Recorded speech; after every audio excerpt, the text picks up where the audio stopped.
Channel, Silent Revenge. Duration target, 28 to 32 minutes. Voice, ENGB Ryan Neural, Edge TTS, male British storyteller. POV, third-person intimate, told from a calm narrator looking at Claire. Source Rotero, Day 34, PDF chronogrammer. Recurring characters, Claire Bennett, 38, James Bennett, 41, the unknown device named iPhone, rel. Setting, Highbury, North London, per Wednesday evening in late October 2025, 6 months before the receipt. Climax type, cold archival, Claire saves the router log as a PDF. Tier, Cinematic V2, ~30 shots, Character Bible mandatory. Note, chronologically this story sits before the events of EP 11, EP 13.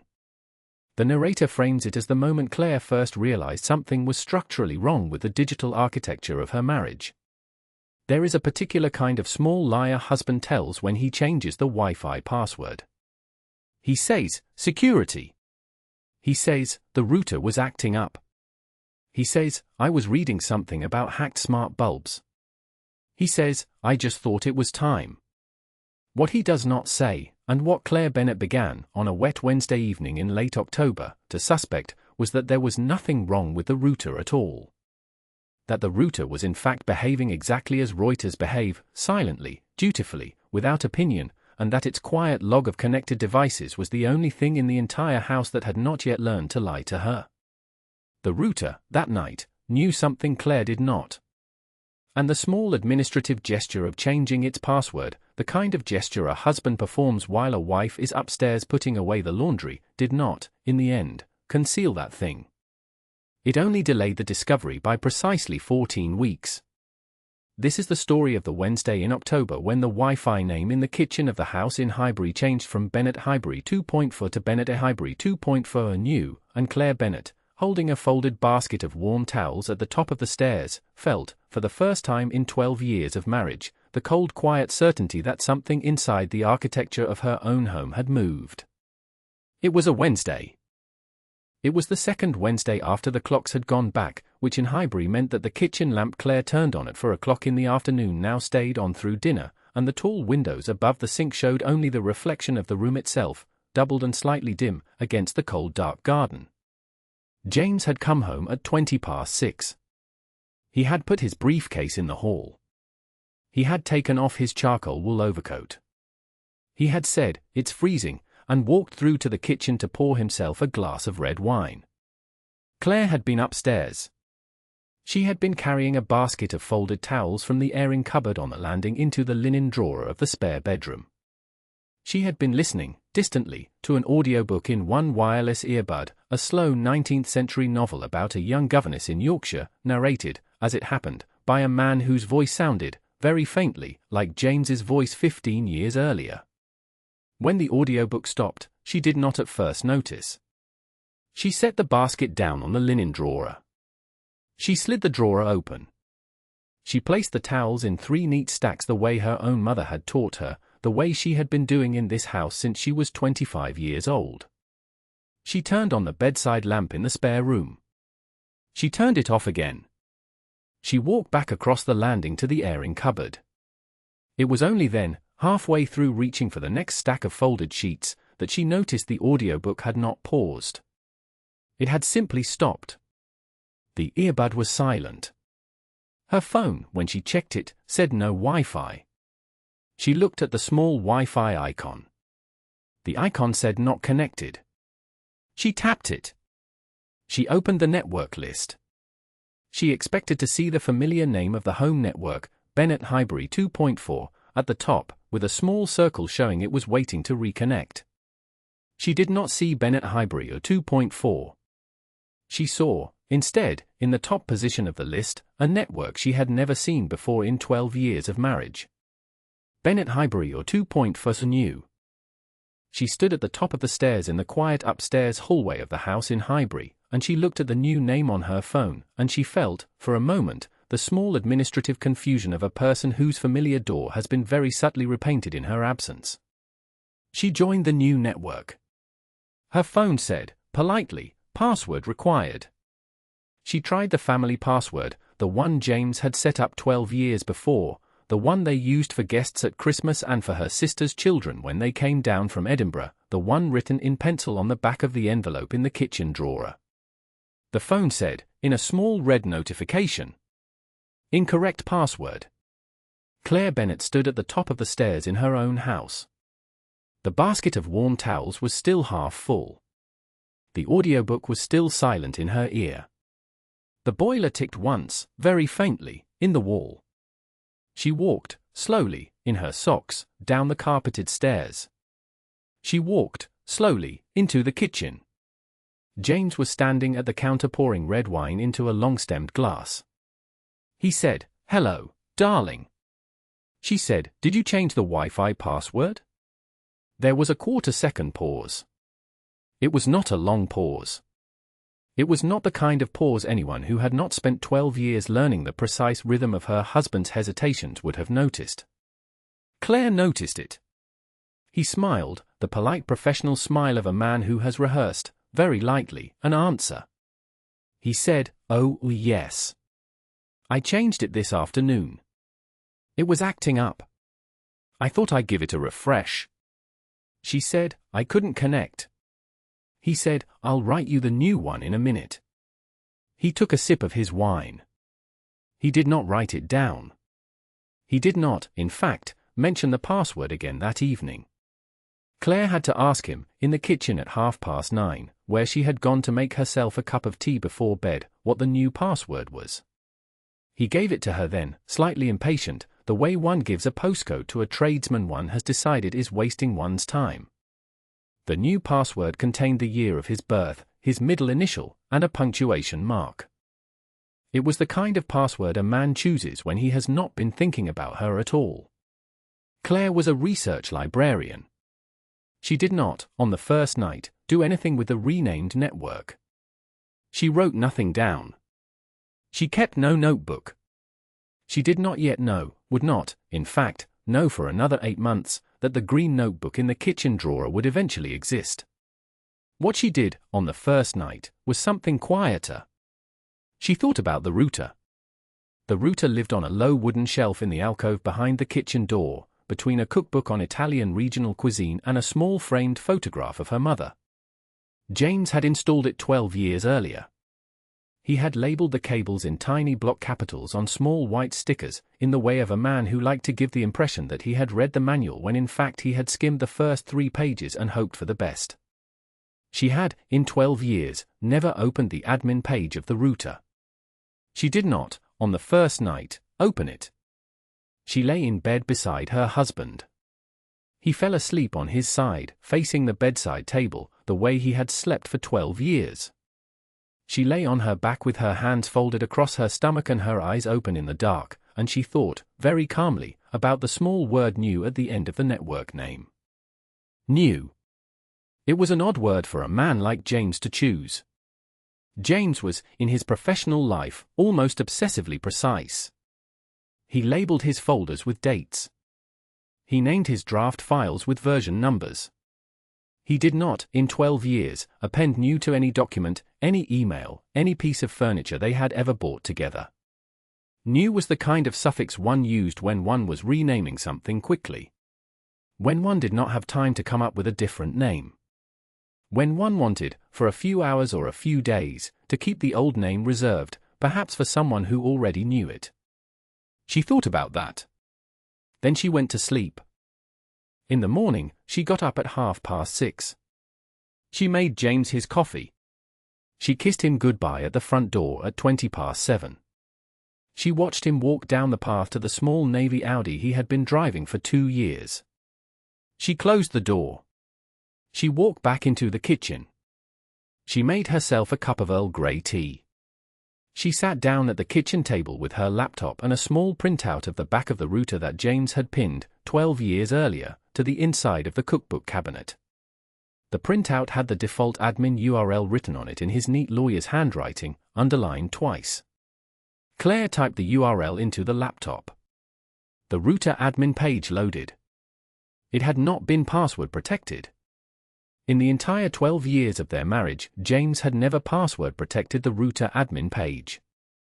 The page had been sitting, all that time, at the same small unguarded URL, accessible to anyone in the house who knew the printout existed. Claire was not, in any conscious sense, snooping. She was checking, she told herself, the technical configuration of the renamed network. The page that loaded showed her something she had not, in 12 years, ever asked the router to show her. It showed her a list of devices currently connected to the home Wi-Fi. There were 6 expected devices. Her phone. James's phone. Her laptop. James's laptop. The kitchen smart speaker. The thermostat upstairs. There was a 7th device. It was named, simply, iPhone rel. It was not connected at that moment. It was grayed out.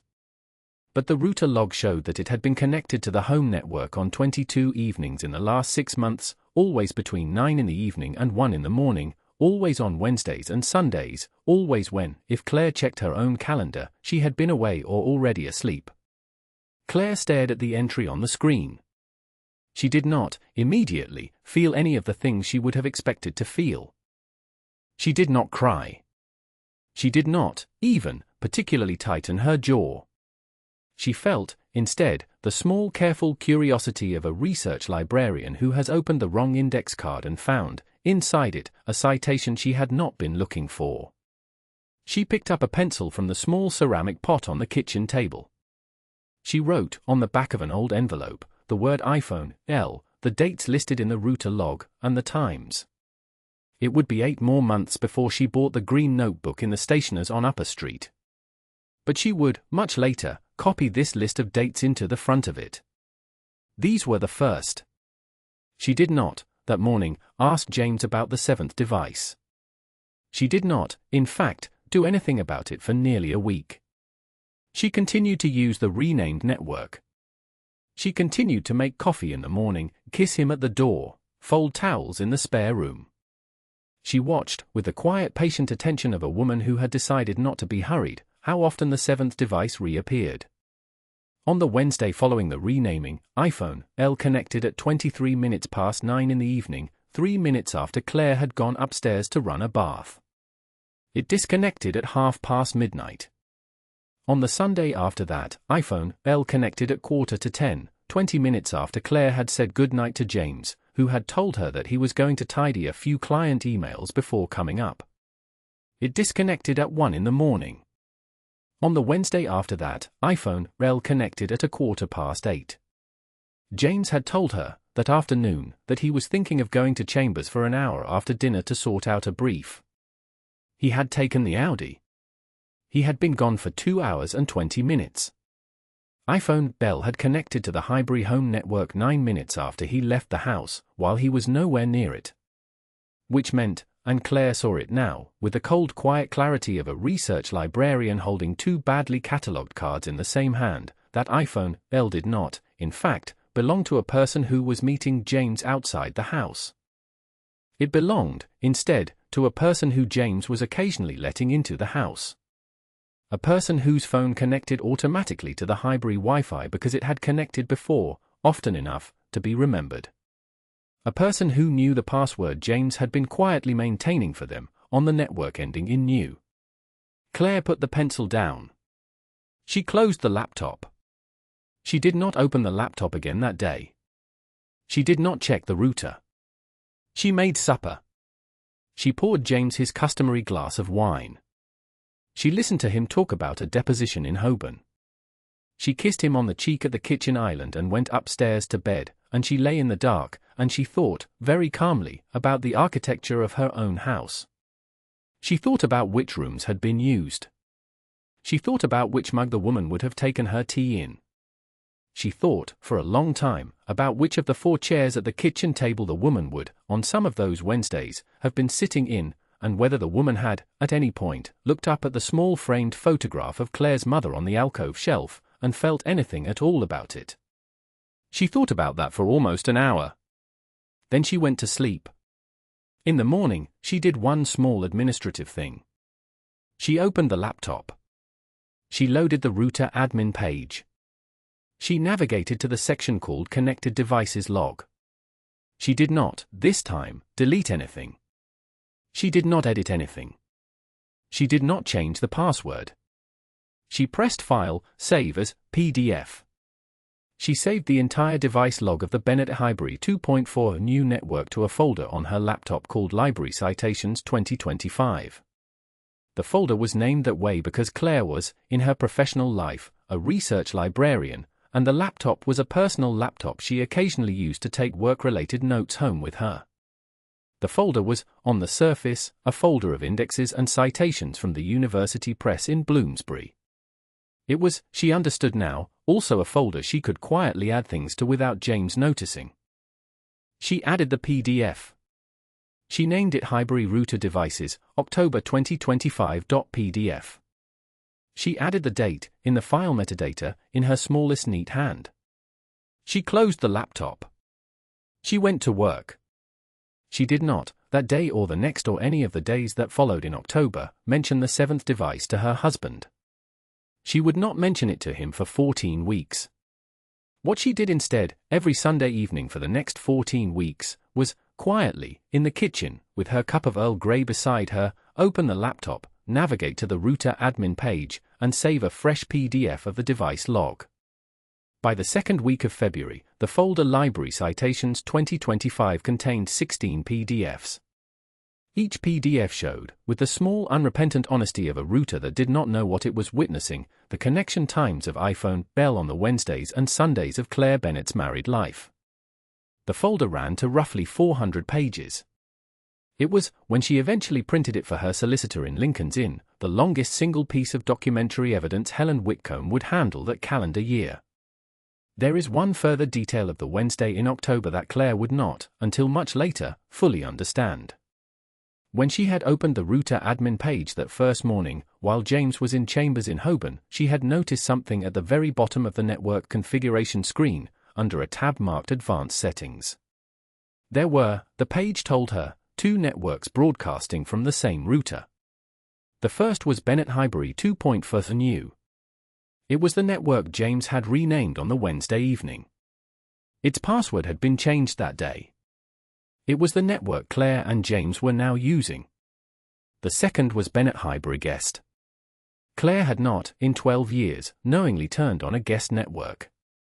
It had been, in the first 12 years of the router's life, dormant, an unused option in the corner of an admin page no one had visited.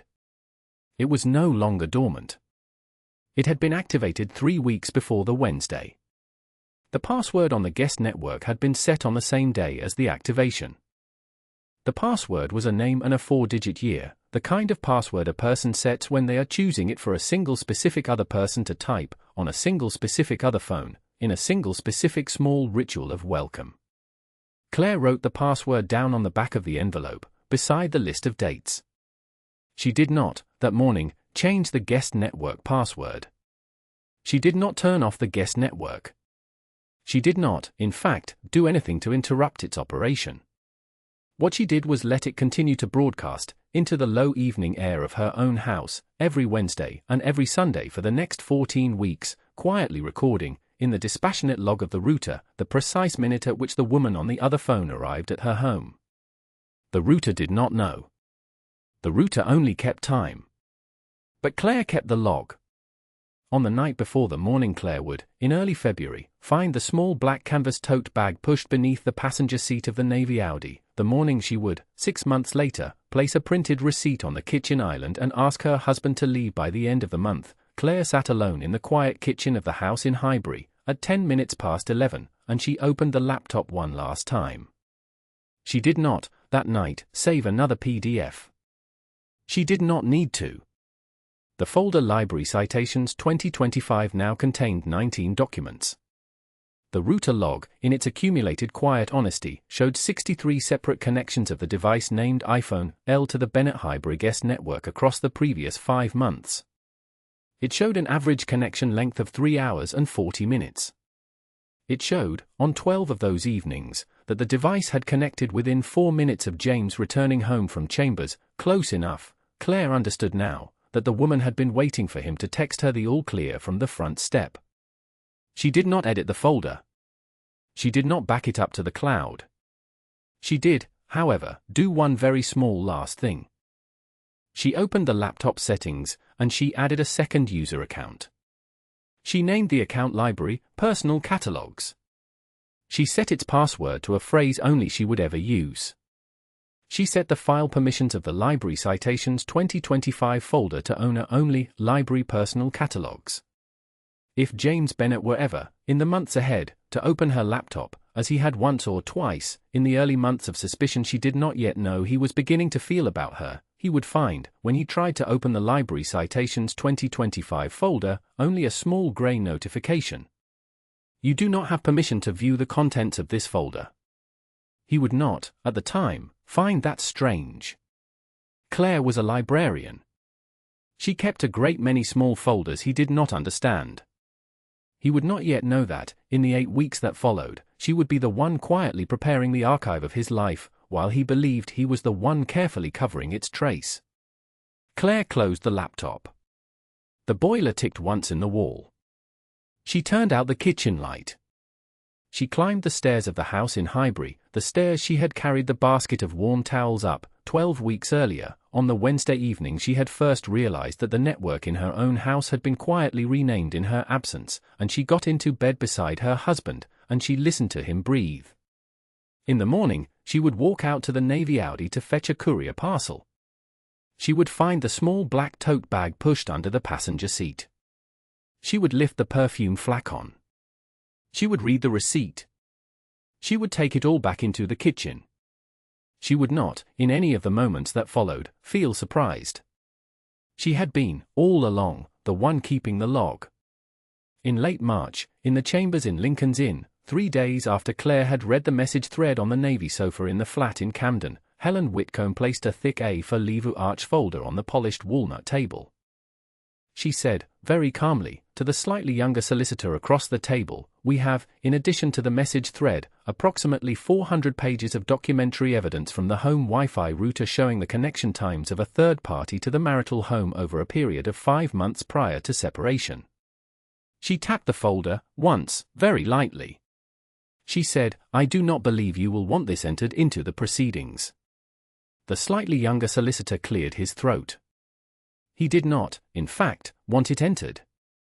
The financial settlement that morning was adjusted, very politely, in a direction that Helen Whitcomb described afterwards, in the email she sent to Claire later that evening, as significantly more favorable to your position. In the email, Helen included one further line. She wrote, "The router log was, frankly, decisive. May I ask, when did you start saving them?"